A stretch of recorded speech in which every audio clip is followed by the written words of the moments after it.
Welcome to the Art Colony, a podcast about art and art history in Provincetown. My name is Gaston Lacombe. Fashion, turn to the left. Fashion, turn to the right. Well, we can't afford the rights to play the song Fashion by David Bowie, so I just butchered a couple of lyrics there for you instead. I hope that's okay. But yeah, fashion. Fashion, it's not an art that we have discussed yet on the podcast. So it's about time we do. And along with all the painters and writers and actors and etc. we have in town, we also have an active fashion and textile artist community. And today, let me introduce you to one of them, the Conqueror of Cashmere, the sewing machine virtuoso, Daniel Hammond. Hi, Daniel. Hi, Gaston. Welcome to the podcast. Thank you so much. I'm very excited to be here. You're the first person I sing to. I feel very honored. Thank you. And I'm not a really good singer. So you know how this goes. Yeah. Tell us, who is Daniel Hammond? Okay. Well, first of all, I just want to say thank you so much for all that you're doing. This is remarkable, taking these stories and really documenting what's happening here in Provincetown. My pleasure. I think it's really exciting. I love it so much and really appreciate everything you're doing. Thank you. So a little about me. Yes. I am a cashmere sweater designer. I design a lot of other things too, but my expertise is cashmere sweaters. Mm-hmm. And it's something that I feel very passionate about. I was very fortunate to fall into this career, not exactly early in my career, but certainly for a significant amount of time. I've been doing it for about 25 years.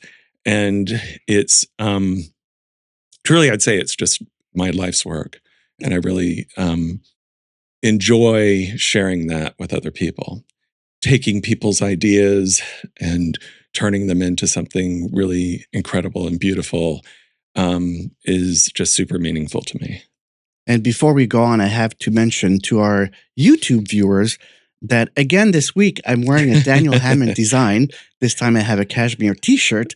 And I want to thank you so much for sponsoring my wardrobe. Yes, absolutely. For the last 2 weeks. My pleasure, yeah. And where's your store again? What's the address on Commercial? It's 364 Commercial Street. 364 Commercial. So before we forget that, let's get it out there. 364 Commercial Street, yeah. Daniel Hammond. Yes. But where do we find your origins, Daniel? Where did this all start? Oh, yeah. So that's it's kind of an interesting story. I graduated design school. We don't have to say years. We don't have to talk numbers. And I started working right away. And my background was in women's wear design, actually.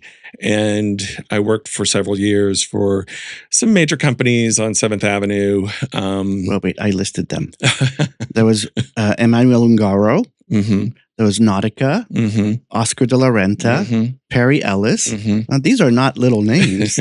They were, yeah. I mean, those were, that was kind of the high, what do they call it? The heyday of real fashion, you know, not that fashion today isn't real, but like at that point, like 7th Avenue was sort of the powerhouse and that's where everybody went for design. Mm-hmm. And I was just very fortunate at that point. I went to Parsons School of Design. And at that time, Parsons had the School of Fashion was on 40th and 7th Avenue. So you were right in the heart of everything. And my entire career in New York for maybe the first 15 years took place within a 3-block radius of that. So it was just kind of really an interesting time to be in the business. There were great retailers that really sort of cultivated and encouraged young brands. And I think that's something that we don't see very much anymore. The department stores are, not as important as they used to be. I mean, they certainly do some important jobs in sort of getting people into the stores. But I think now things are sort of moving towards like a direct-to-consumer model. And people are looking more for the independents, the people who are working outside of that wholesale market. And I think that's a really great thing, in particular for people like myself and other, particularly young designers who are just starting out. they have an unfiltered vision that they can present to the customer. And I think that's what customers, it really resonates with customers today. Like they're not looking for things that are mass produced, even at the designer end.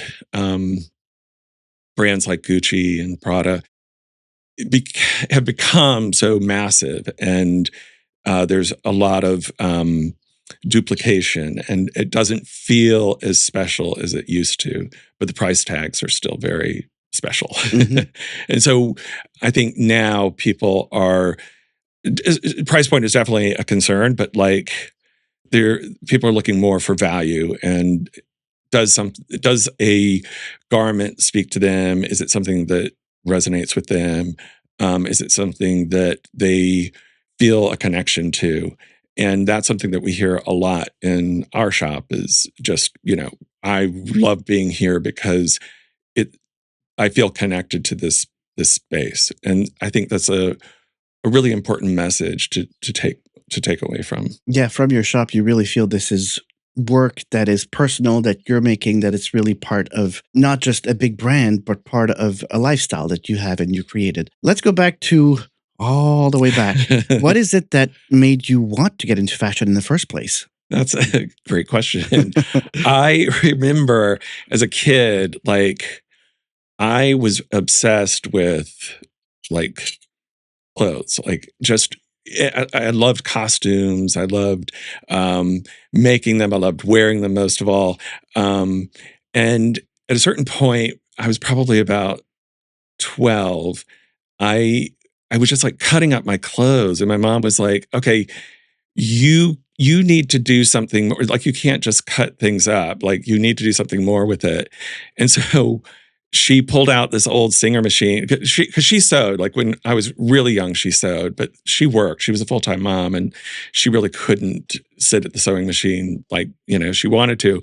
But she pulled out the machine and just taught me how to thread it and put it together. And I started like altering these clothes, but like majorly altering. Like, I loved these skinny tight jeans, and I would like cut the side seams out and just turn the side seam, put a zipper in all the way down on both sides. And like that for me was just like. And that's when you were like a preteen? Yeah, I was probably at that point. Actually, I was probably 14 with the Okay. zippers. Yeah, But like that's impressive. 12. But at 12, I was doing stuff like altering tutus and stuff. Like going through my sister's costume drawer and like playing with her stuff and like altering it.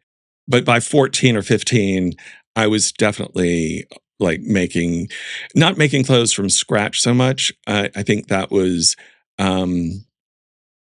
too daunting at that age, but I certainly understood how clothes were made and how to take them apart and reconstruct them in a way that I thought was, better. Like I always looked at something and was like, that could be better. And I do, and that happens even today. Like I'll do some project and I will look at it and there's a satisfaction to it, but then I think, okay, but it could be better if I did this, note to self. And so I end up doing that a lot. Like there's this, and I see it, even now, like this evolution of some idea that I have about, like Trevor's t-shirts that we've been doing. Like, okay, this was great, but like, how are we going to make that better? And that is Trevor Makula, who was on our podcast a few months ago. And as I said in a previous podcast, he is running a huge collaboration with you. Oh, yeah. But we'll get to that. Yeah. We'll get to okay. that. But when you were working with the sewing machine as a 12, 13, 14-year-old, you said your mother was helping you, but was there anybody else helping you out? Anybody else teaching you how to do stuff? Well, I'll say my mom,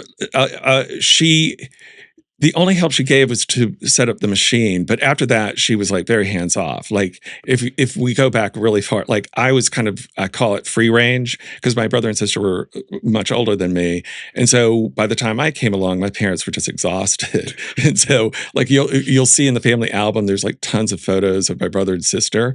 There's like 3 of me. But at that point, my dad was like into movies. Like he was doing Super 8 movies. And so they would say, don't worry, we have movies of you. But then we never pulled out the projector. So I never really got to see them until later in life. But no, actually, my grandmother on my mother's side, she was a big sewer. And that was a very vivid memory for me. And I probably, thinking back, like that's where I realized this idea of making clothes and how things were constructed, because she did make things from scratch very often. And she was very ambidextrous. Like she was very handy with the machine. She was a knitter, a crocheter, quilter. Like she did everything, hand sewing, and there was nothing she couldn't do. And so I witnessed that from a very early age. And she, by the way, she had that old, the foot pedal machine. So you had to use the foot pedal. It wasn't electrified. And she said she liked it better because she could control the speed. She could make it. And she was right. Like I did years later, I had an opportunity to work on one, and I could understand what she meant. Like sometimes you're sewing and you just want to go a little slower. And with the electric, you can't quite do it. But if you're doing the foot pedal, you can do the needle one at a time. And it's really, really interesting. But of course, if you're trying to do a long line of stitches, you'll be there all day. Yeah. So I abandoned that pretty quickly. But yeah, that was definitely the origins of that idea of handcraft and understanding how things are made, and designing from the perspective of, all the way down to the thread and like, how thick is the thread? How wide are the stitches? Like those things become really important. And this is a detail that you don't think about when you're buying clothes. Why would you? But it's subtle enough that there are definitely times where, you'll look at a shirt and one will look better than the other. You might not know why, but you know that they're different. And until our grandparents' generations, at least in my case, that was a regular thing. You made your own clothing at home. Oh, yeah. Because I remember as a kid looking through photo albums, and for example, my parents' marriage or uncles and aunts' marriage, and my mother saying, oh yeah, your grandma made all the dresses. Yeah. Your grandma made my wedding dress. Your grandma made all this. And my grandma that one had 11 children. The other one had 14. Wow. And they were neighbors. That's a lot of clothes. So the one who had 11 children also made the clothes for the one that had 14 children. Wow. So yeah. Like that's a production line. Yeah, that's what they were doing back then. They would just buy the fabric and make the clothing. But that's something we sort of, we lost that. Yeah. I mean, I feel like it evolved. Like I don't feel like we lost it necessarily. I mean, certainly people have lost that skill, and that's probably, something to be, it's kind of a little sad. But the truth is that like, I think my grandmother would say like, she wouldn't want us to be sitting at the machine, all day long, begrudgingly making clothes. Like she would say, if you're doing it for enjoyment, like that's the best thing. Like that's what you should be doing. And it's not like, I think clothes in general, like there's different levels and different purposes and different uses. And so, there are certain things that you would wear to say garden in, and you don't necessarily have to have that handmade. You might want it to be, or you might want to make something special, but that's a choice. But like if you're just trying to get work done, like you don't necessarily have to have something, couture. So yes, I want. I mean, it would be nice to be honest. Yeah. So you went to school, and afterwards, you worked with all these big designers. What was the skill that you were putting out that I'm a specialist at this, or you should hire me for that? Well, at the time, actually, I was really good at, I was very technical. And that was the one thing that I kind of knew early on. Like I had this sort of encyclopedia knowledge of how things get made. And that could be, for example, thread for sewing clothes. Like I understood what it meant to spin it a certain way or twist it another way, and what impact that would have on the rest of your project. And so that became sort of this skill set that I was able to sell to potential employers. Like it was great to have this beautiful portfolio of beautiful sketches, but unless you could turn that into something meaningful or make it look like something of quality, then it wasn't really helpful. And I think a lot of the people that I worked with, they would say like, I don't want an illustrator. I want a designer. Like I want somebody who could do the whole package. And so that became sort of the skill set for me. Like I was really good at it. And sort of over the course of the first few years of my career, I started I started getting this affinity for knitwear because knitwear was this area where you actually were creating clothing literally from the yarn up. So, and the possibilities were endless. So, for that was something that was really interesting to me from a technical standpoint, and just with the way my brain works, like that became an important part of what I wanted to do. And I ended up working for this retail company. They were based in Dallas, Texas, but we had design offices in New York. And we designed all of the sweaters in-house. So I designed everything for the product. However, the one product that we didn't design in-house was cashmere. And cashmere was, and still is, a very technical yarn. It's very expensive to work with. You can't take a lot of chances. You really have to know how to manipulate it in order for it to work properly. And the most companies, especially this was sort of like early 2000s, most companies would buy their cashmere program private label, which means you go to them, they produce everything, they do all the specs, you just give them a sketch and they do the work. And people still do that today, but now you can work direct with factories, so it's not as important. But at the time, it was critical. And I was fortunate enough to work with one of the private label companies we worked with was this designer, Christopher Fisher, who is still in business today. He's retired, but the company's still doing what it does. And he was sort of the preeminent cashmere sweater designer. That's all he did was cashmere. And he's a British guy. He's from Scotland. And so he like grew up literally in the Todd and Duncan factory producing cashmere. So he knew every aspect. And I started working with him because they were a vendor. And he was just really encouraging, and like he kind of took me under his wing, and he saw that I had interest, and he also that I had the ability to kind of take in the information that he had to give, because I think he worked with a lot of people who were just like, I don't care how you get it done, just do it. And I was not that way. Like I went in and I was like, that's really interesting. How did you do that? And so he had this fabulous showroom on 36th Street in New York, and had this most beautiful view of downtown New York. And it was one of those buildings with the gargoyles on the top. And he was at a very high floor, and so he had this wraparound deck, and they were like you could sit under the gargoyles. But he had this studio in the back, and it had 8 or 10 hand frame knitting machines. And he had these 8 designers, and all they did all day long was sit at these machines and invent stitches and patterns and trims and all this stuff.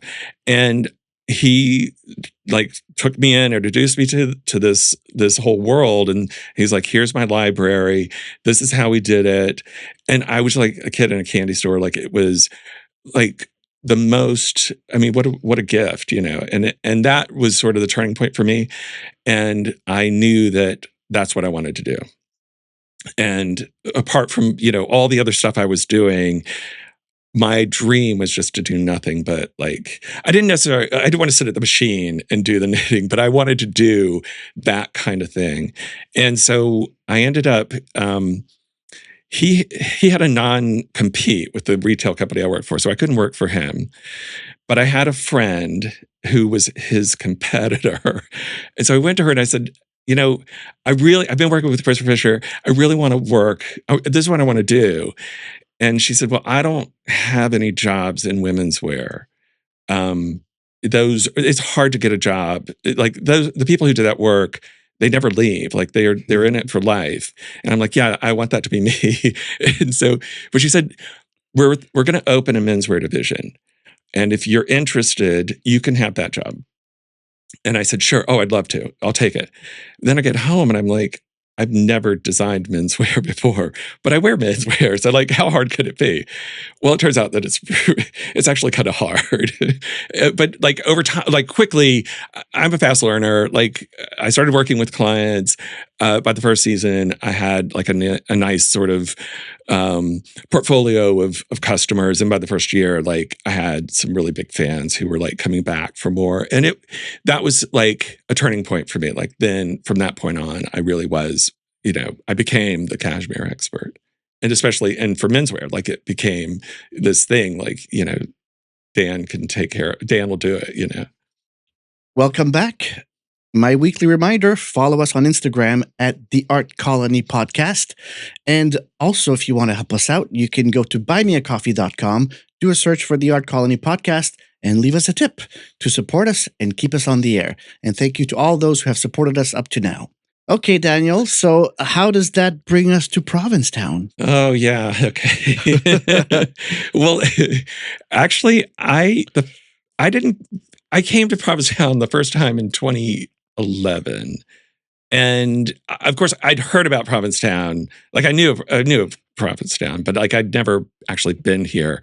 And I didn't, like, it was kind of hard for me to wrap my head around. Like I didn't know, like people told me these stories, like it's an artist colony and artists go there to do their work and they go swimming in the nude and there's bars and there's restaurants and like, yeah. Oh, and by the way, there's no parking, so don't bring a car. Like and that was like the perception I had. Like I just couldn't figure out like what is. Oh, and it's a historic town, like with architecture. I'm like, I can't figure this out.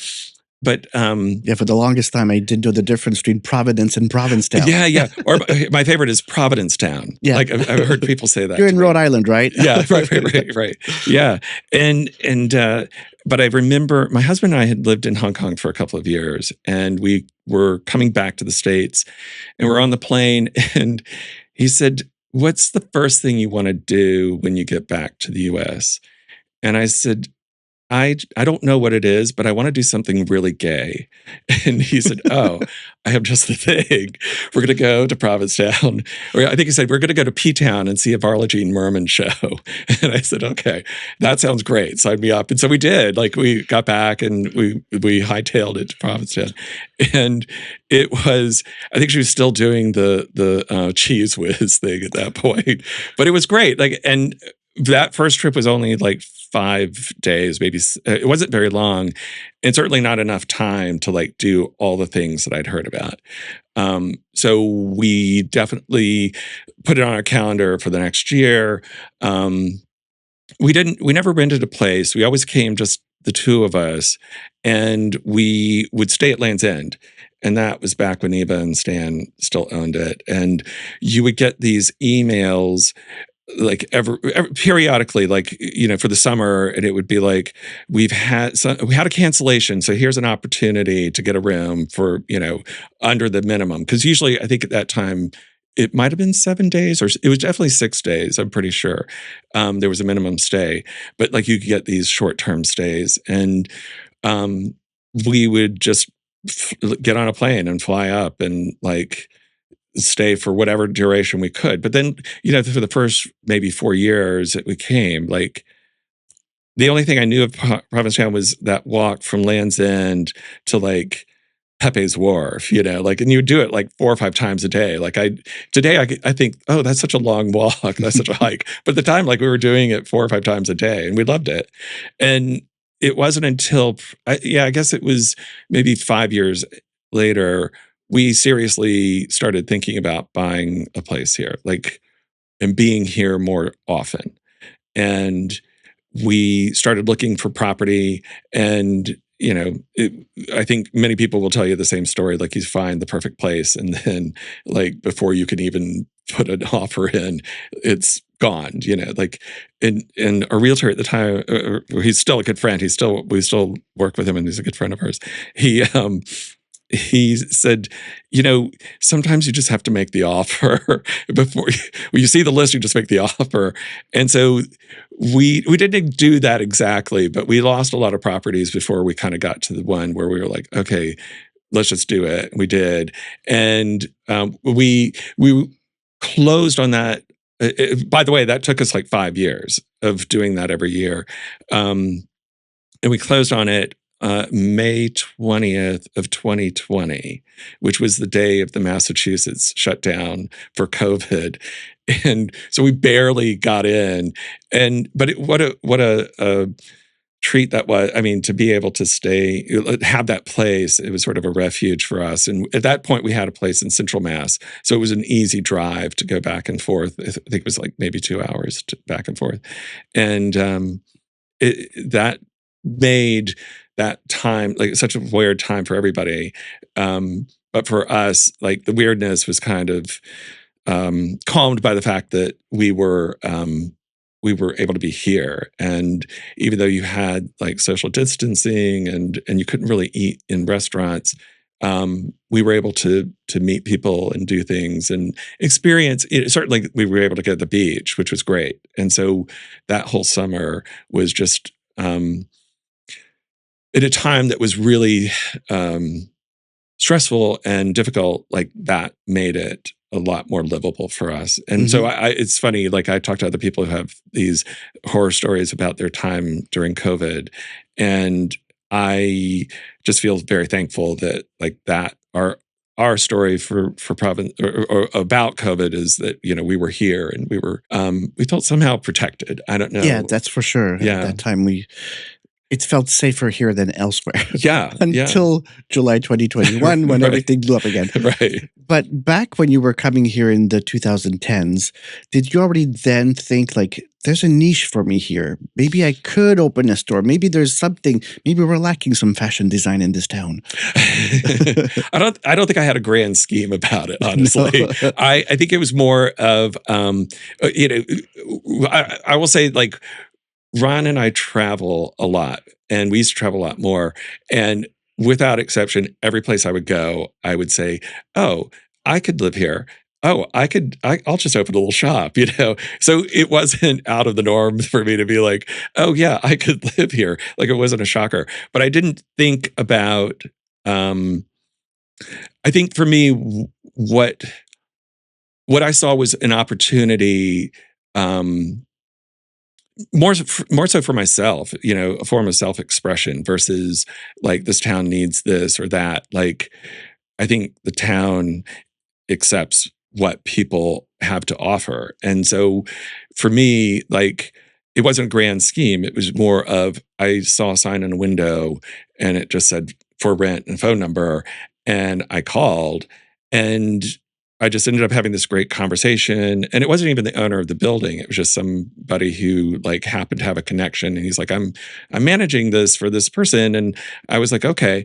And so I'm not sure who I'm renting from, but okay. And so, but he was really encouraging too. Like he said he had like, he listed all these businesses that had wanted to open up, but he's like, I don't want to have another coffee shop, and I don't want to have I think another was like a moped rental or electric bike rental. That's what it was. And mopeds are from like the 70s. Yeah. Right. But he liked my idea, and he's like, I'm just going to give you the key and you can just start moving stuff in. And I said, well, don't you have a lease you want me to sign? He's like, oh yeah, we'll deal with that later. And I was like, okay. And so that's how it happened. It was very P-Town, like very casual. He just knew that like we seemed honest, like we weren't going to, burn the place down. And so that's how it kind of started. I don't know if there's a long history here of fashion designers, because I know nowadays there's you, there's my neighbor in the Whalers Wharf, Carlos Jimenez, who makes kilts. Fabulous. And kilts. He makes a lot more stuff now. His shop has expanded. Yeah. And there's a few others, but I don't know if there's been a long history of people settling here to open a fashion store. Yeah, I mean something that they make themselves. Yeah, yeah. Well, Stephen Hooper, Anchor to Anchor, yes. he does, a Yeah. lot. I mean, he designs everything here, and that's sort of his, claim to fame, and he's very good at it. Like, he's very successful and has a great shop on Commercial Street. Yeah, I mean, it's definitely much more of an artist colony, but I think the town. It's very talent. I think probably more to the point is that I think there are a lot of people who are sort of fashion inspired or fashion directed, but like Provincetown's not necessarily known as like a fashion hub. It's not New York. Yet. Right. Yeah. It's like New York, Paris, Provincetown, Yeah. But like, I think let's make it happen. Let's make it happen. Yeah, but the thing I did notice, and I've noticed this for years, like people, if you go down Commercial Street at any point during the summer, especially like July 4th week, it is crazy. Like, people dress up, like they really get dressed up. And I'll see people coming into the store and they're wearing, Prada and Gucci, all these big name brands.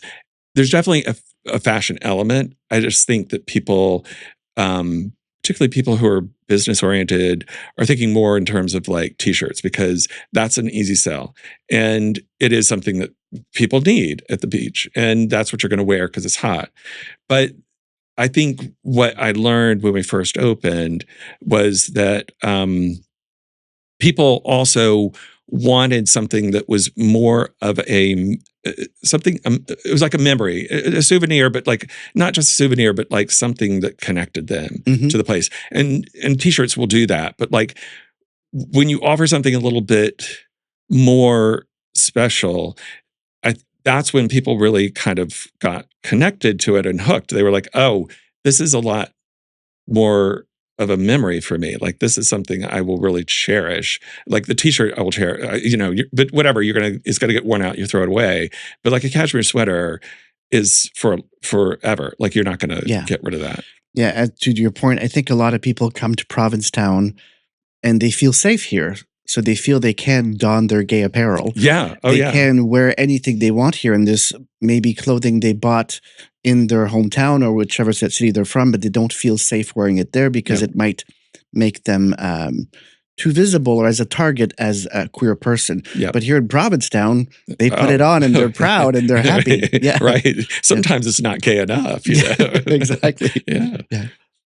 So your store opened in... The store opened in the fall of 2021. 2021. And back then you were known as Plush. Yes. You just rebranded. Yes. Bold move. Yeah. Yeah. When we first opened, like I said, Plush was, I would say it was more of a concept shop. Like, we just had like whatever crazy idea we could throw against the wall. That's what we were doing. And most of the products we were buying, like I would say like 75% was from outside producers. Like, I was not producing everything in the store. It was maybe 20%. And after like the second or third year, that changed, and we were producing almost 80% of everything in the store. Like, I was practically buying nothing.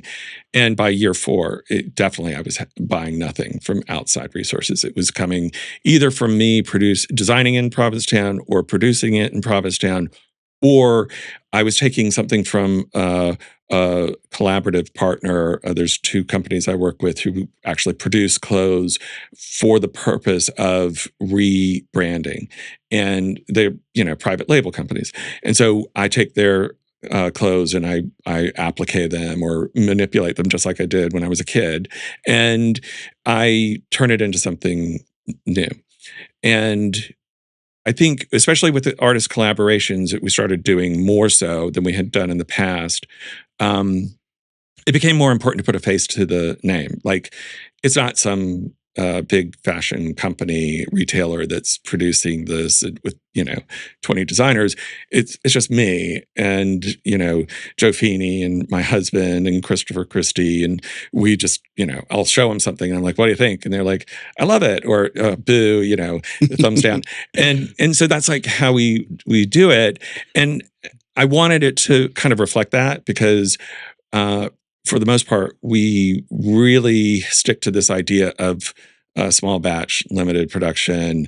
I mean, everything gets touched by human hands. Like even stuff that we produce in Inner Mongolia, the cashmere sweaters, they are done in small batches, and they're often hand embellished as well. So there's this human element to all of it, and that should have a person's name. It shouldn't be.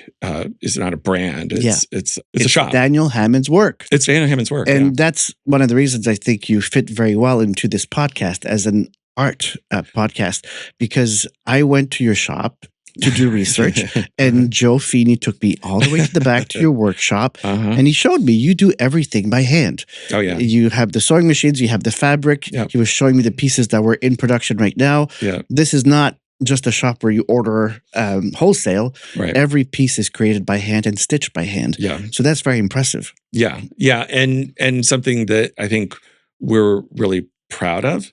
And what I sort of see, like just with my years of retail experience and designing for retail, I see that in sort of a bigger scale. Like there are these other brands that are doing something very similar, like Bodhi, and they're doing something that's really one of a kind and very specialized, of the moment, specific to a customer. Like if you go into a Bodhi shop on Hester Street, they will spend as much time as you want looking through their archive of stuff. And I feel like that's where retail is going. Like, but the problem with it is it's hard to scale that. And so how do you make money doing something like that? I think the way we manage it is that we'll produce enough of something that we can sell them to make a modest profit, but we're not producing 100. Yeah, because you do small runs. Oh, yeah. But very small runs. So tell us more about that. So for the cashmere sweaters, I'm producing about 50. And that's because we have retail partners in other cities like Palm Springs. Marquette and Palm Springs carries us. And I need stock for us, but then I need to send stock to them as well. And so I have to produce enough to cover both. It is getting more challenging because that business is actually growing. So we're looking at maybe making more longer runs of these. But I think it's very unlikely that we'll produce more than 100 of anything at any point. Like at a certain point, we just want it to be limited. Like that's what makes this special. It's sort of planned scarcity. Like we want it to remain special, and because the sweaters are so identifiable, like you don't want to see yourself coming and going. Yeah, and we were fortunate enough now that we've gotten to the point where certain, particularly with artist collaborations between our customers and the artists that we work with, there ends up being this sort of competition to get the sweaters before they sell out. And part of me does not want to not service the customer, but then the other part of me is like, I know if I expand it too much, then that takes away from the specialness. Exactly. And for the shirts and t-shirts, sometimes you only make like one of each size. Oh yeah, that's almost always the case. Yeah. Rarely, I might make, if it's sometimes if I really like the pattern, I'll do like 2 of each, but I won't do more. And if somebody is we do special orders. So if somebody sees something and they like something, if I have the fabric, I'll produce it for them. But sometimes I just can't do it. Like once the fabric's gone, then I'm kind of stuck because I can't produce anymore. And you mentioned a few times now artist collaboration, and that's become a big part of your business. It has, and you were the first. I was the first one. I'm so honored. You are. Yeah, it was the Eclipse sweater was that was actually that was a big story for us. It was.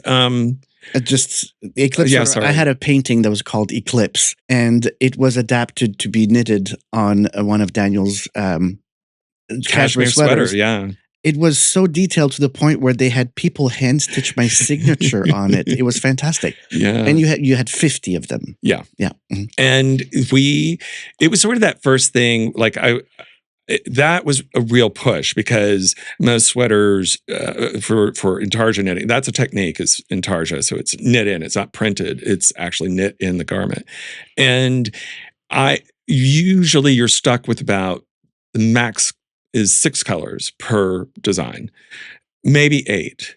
In that case, we pushed it to 11. And the factory, it was a real leap of faith for them to do it. But they embraced it. And by the way, the factory I work with now is the same factory that I worked with 25 years ago. Like when I was working for Christopher Fisher's competitor, this is the factory that I was working with. So like they know their stuff. Like I trusted them, and they trusted me. Like this could not have happened. Like so you couldn't just walk into a factory and say, "I want to do 11 colors." They would just tell you that's impossible. But for me, they were willing to experiment, and so they worked it out, and they made it. They put it together, and then they put the little hand stitch on it to make it that much more special. It was the first time where I realized I could really do this in a bigger way, like taking your work and turning it into something really beautiful. And your work, by the way, translates really well. Like it's very graphic, it's very colorful, it picks up the colors. Like cashmere, one of the beauties of cashmere is that it just radiates color. So you want to use color when you're working in cashmere, and that sweater was at one sort of turning point for me where I realized, oh, I could do this in a bigger way. And it doesn't have to be, a basic crew neck. Like I'm not a department store. You can go to Livingtales for that. Like, but for me, you're coming for the pattern work. And so from there, we kind of started building out designs and doing much more complicated designs and things that, like, honestly, most, if not, I can't think of another company that would attempt to do some of these things. They're just too complicated and too expensive. But if you're doing it in small runs, like 50 units, it's much more manageable, and factories like this can handle it. I've tried to. Right now, we're working with a factory in the U.S., and they're actually we're one big thing I'm proud of is that we're moving our basics to the U.S. and producing them here.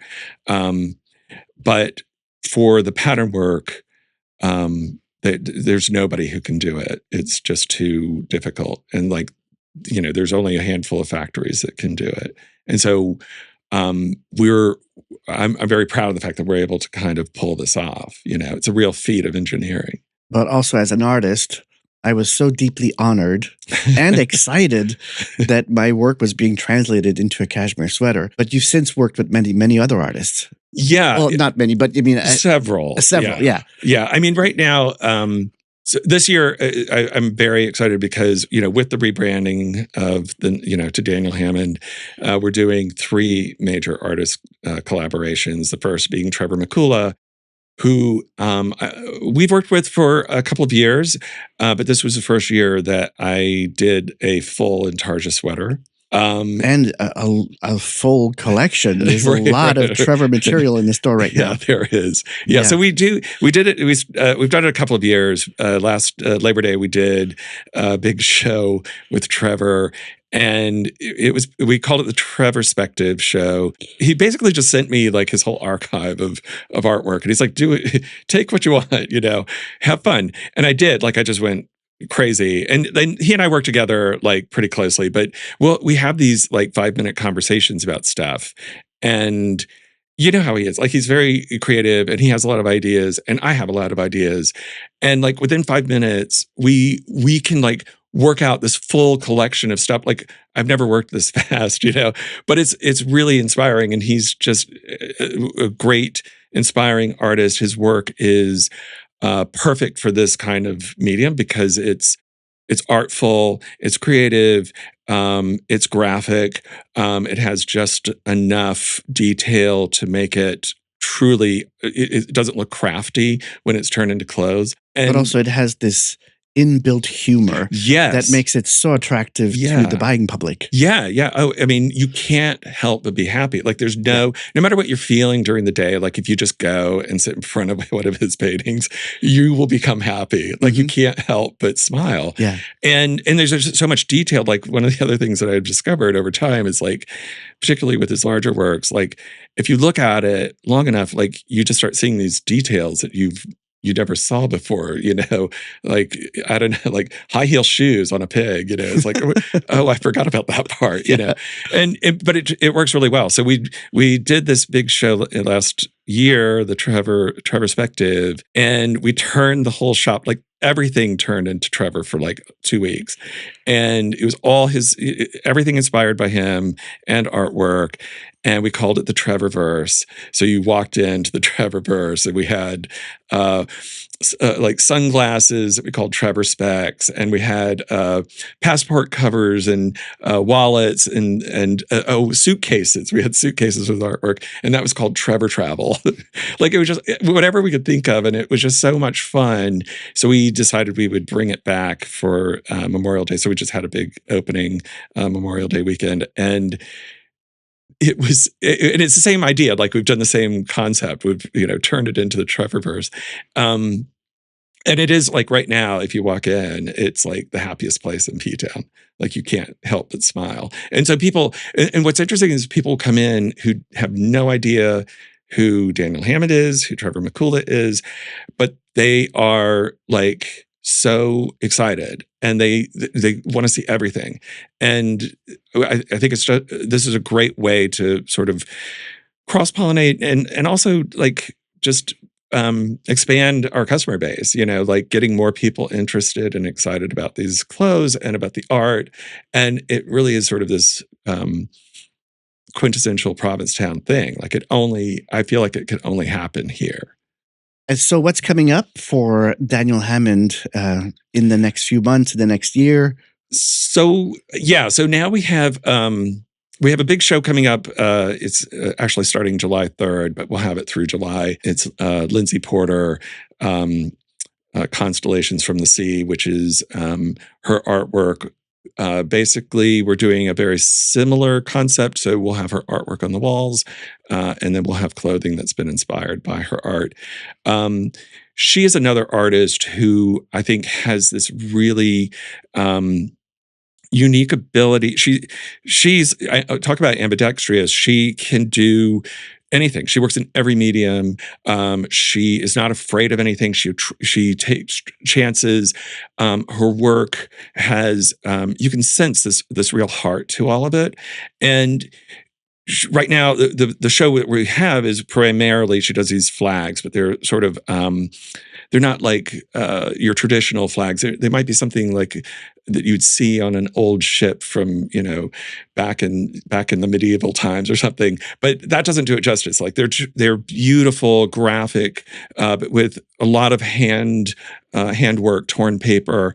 They're collages, but with painting. But then in the same sense, she'll do these other botanicals and these flowers and these abstracts that look very organic. And the thing that I noticed about all of them is that they're very unique, very different, and they're in different mediums, but you can tell that they're her. Like she still comes through in everything that she does. And so the challenge for me with this project has been that, like, how do I stay true to that? Like, how do I interpret what she's doing and make it into something that's wearable? And, I think what strikes me about her work is that it does translate. It's just graphic enough that it translates really well. And the things that we're doing, I'm really excited about because they really are beautiful. Like and it looks like her, but it's definitely clothing. And then after that, we have in late August, Jared Heslip, he's represented by On Center Gallery, and he does these fantastic, very meticulous line paintings. And they're brightly colored, and they're on wood and then thickly lacquered. And so they have this intensity and this color and this vibrancy that is just electric. And what I love is that taking that and turning it into a cashmere sweater is like such a natural, because cashmere also has this vibrancy and intensity of color. And so when you see the two things together, it's a beautiful thing. And so the goal with him is we have one sweater in the shop now.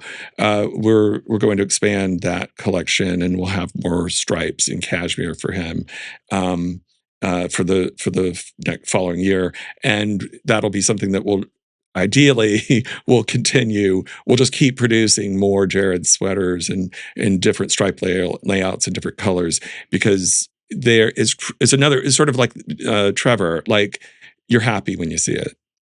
Okay, Daniel, we are now in the last part of the interview, and that means we're about to enter the speed round. Uh-oh. The speed round means I give you a this or that question. Oh. You have to pick one, and you have to justify your answer. Oh, okay.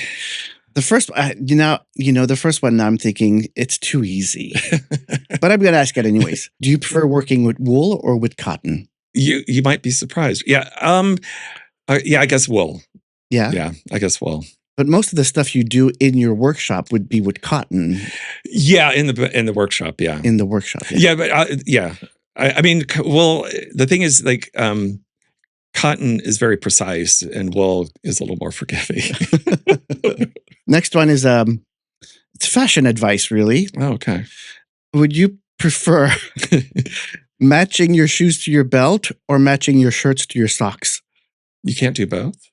You have to pick one. Oh, I have to pick one. Okay, which one's more important? Which one's more important? Yeah.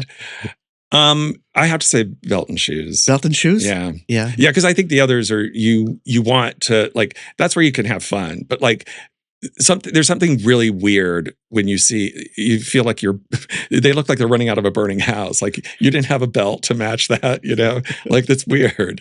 Like, but here's the side note to it, though, is I carry these belts. It's one of the few things that I don't make. And they're these, they're like from the 70s, they're elastic. They're like woven. They're braided. They're braided. Yeah. And they're colorful. And in that sense, you can basically wear those with anything. With anything. Yeah.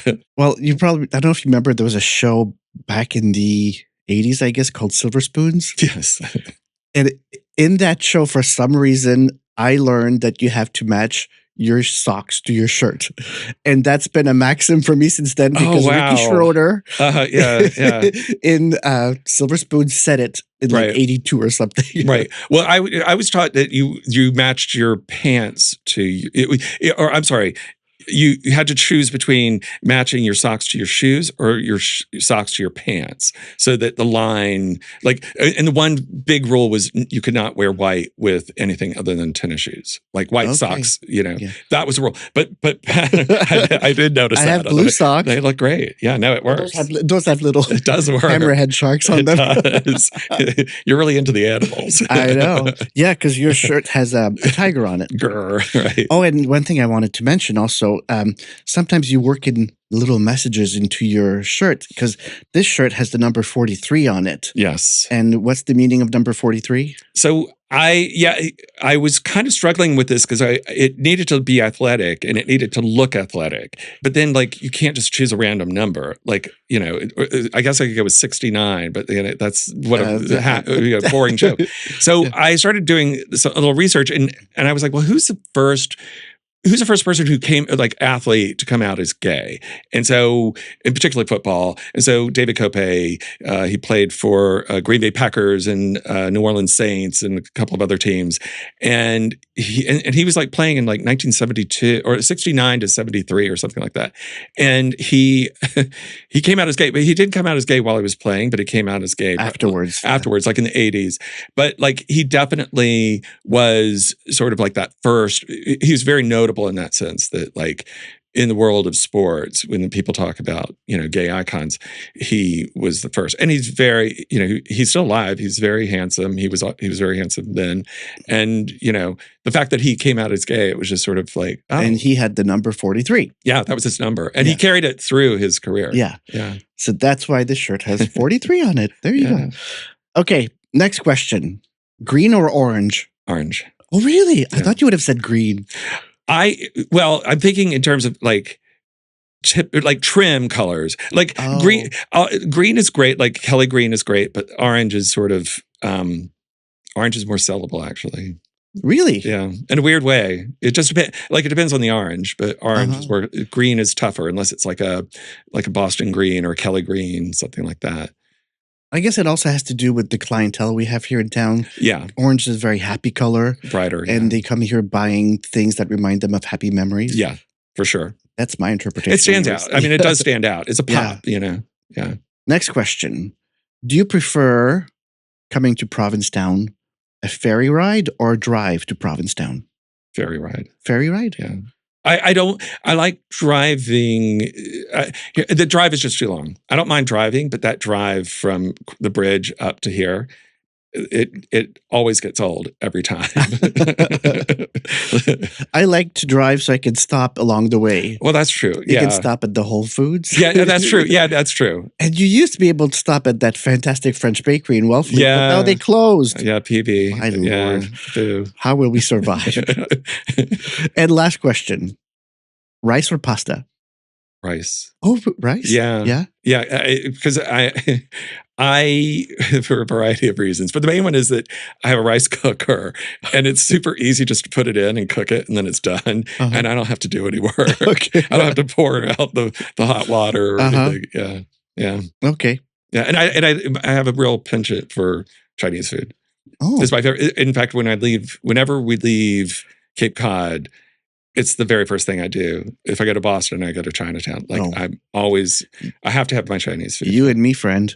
Yeah. I leave the Cape just so I can get Yeah. Get various some Chinese. Asian cuisines. Right. Because you can't really get them here. Yeah. I go to New York usually once, maybe twice a year, and all I do is go for the Chinese, the Japanese, the Thai, the Vietnamese, the Indian. Yeah. We do. We do the same thing. But I make really good Asian food at home. I'll have to have you over. Okay. Oh, yes. All right. Yeah. I'm in. Okay. And I'll share. I have a good recipe for pork buns. We'll wait until the off season though. Right. I know it's not going to happen In the now. summer, it's not going to happen. No. Okay. Well, it's been wonderful to have you here. Yeah. Thank you. For And having before me. we go, Daniel Hammond, tell us where people can find information about you. Okay, so the website is shopdanielhammond.com. So we don't have everything on there, but we have a lot of stuff on there. So you can shop there, and it has a lot of information about our hours and That's Hammond with two M's. Hammond with two N. HAMMOND. O-N-D. And your shop is at 364 Commercial. We're right close to Johnson Street and across from Johnson Street parking. right by the Next East to End Greg. parking Yeah, lot. and next to Greg Salvatore Gallery. next to Greg Salvatore and Hilda Neely on the other side. Yeah. And Essentials, more importantly. Yes. Right. Everybody needs it. If Laura doesn't have it, you don't need it. Exactly. And do you have a social media presence? Yes. So we have Instagram, which is also Shop Daniel Hammond. Shop Daniel Hammond. And we post, that's where you're going to see most of our, like any new product or anything we're working on, because I try to update that at least once a week. Great. Yeah. So if you're coming to Provincetown, or if you are in Provincetown, I highly recommend you stop by Daniel Hammond's shop. There's a huge variety of things you can choose from. If you cannot afford the cashmere sweaters, there's a lot of other things you can look at, and everything is handmade. Everything is unique to the store, and some of these pieces, there's only one in one size. So you get really original stuff. Thank you so much, Daniel. Thank you. I'm happy you came here. Now we'll try to get more fashion on the yes, on the podcast. Right. Let's do it. And thank you all for joining us. Have a great day.